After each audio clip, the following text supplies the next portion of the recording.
রাধা রাধা বন্ধুরা, তোমরা কেমন আছো? আমি তোমাদের ভালোবাসায় অনেক অনেক ভালো আছি।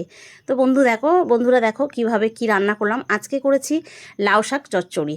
তো লাউ শাকটা করেছি শিম বেগুন আর আলু দিয়ে একটু চচ্চড়ি, আর তার মধ্যে একটু চিংড়ি মাছ আর একটু সর্ষে পোস্ত বাটা। তবে সর্ষের ভাগটা কম আর পোস্তর ভাগটা একটু বেশি। তো চলো কিভাবে রান্না করলাম একটু তোমাদের সঙ্গে শেয়ার করি। দেখো, সব রকম সবজি কেটে ধুয়ে ভালো করে ধুয়ে নিয়ে চিংড়ি মাছটাও কেটে ধুয়ে নিয়েছি। তারপরে দিয়েছি কড়াইতে একটু তেল দিয়ে মাছটা ভাজা করে তুলে নিয়েছি। নেওয়ার পরে ওই কড়াতেই একটু তেল দিলাম, দিয়ে জিরে আর শুকনো লঙ্কা দিয়ে একটু ভাজা ভাজা করে নিলাম।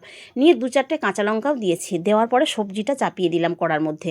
দিয়ে বেশ কিছুটা নাড়াচাড়া করার পর তার মধ্যে দিলাম একটু নুন হলুদ আর একটু টমেটো দিয়ে আবারও বেশ কিছুটা নাড়াচাড়া করে নেওয়ার পর তারপরে চাপা দিয়ে দিলাম। দিয়ে একটু সিদ্ধ মতন হয়ে এলে তার মধ্যে একটু চিংড়ি মাছ দিয়ে দিলাম। চিংড়ি মাছটা দিয়ে নাড়াচাড়া করে একটু শুকনো মতন হলে তার মধ্যে দিলাম সর্ষে আর পোস্ত বাটাটা। দেওয়ার পরে বেশ কিছুটা নাড়াচাড়া করে শুকিয়ে গেলে তার মধ্যে দিয়ে দিলাম একটু চিনি, দিয়ে নামিয়ে নিয়ে গরম ভাতের সাথে খেয়ে দেখো বন্ধুরা, অসাধারণ স্বাদ। প্লিজ বন্ধুরা, যারা সাবস্ক্রাইব করে দিয়েছো তাদেরকে অসংখ্য অসংখ্য ধন্যবাদ, আর যারা সাবস্ক্রাইব করোনি তারা সাবস্ক্রাইব করে আমার পাশে থেকো। আমি তোমাদের এরকম ছোট ছোট মিনি ব্লগ আরও দিয়ে দেবো। আর বন্ধুরা, যারা রান্না আরও জানতে চাও বা কারোর কোনো স্পেশাল রান্না জানা আছে সেটা পারো না, আমাকে কমেন্ট করো, আমি সেই রান্নার ব্লগ আমি তোমাদেরকে দিয়ে দেব। আর বন্ধুরা, যারা লাইক কমেন্ট শেয়ার করবে তাদের কমেন্ট আমি পরের ভিডিওতে তুলে ধরবো।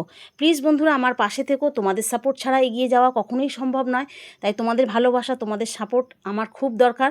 আর প্লিজ বন্ধুরা, আমি আরও ঘুরতে যাওয়ার ব্লগ বিভিন্ন ধরনের ব্লগ আমি তোমাদের কাছে শেয়ার করব।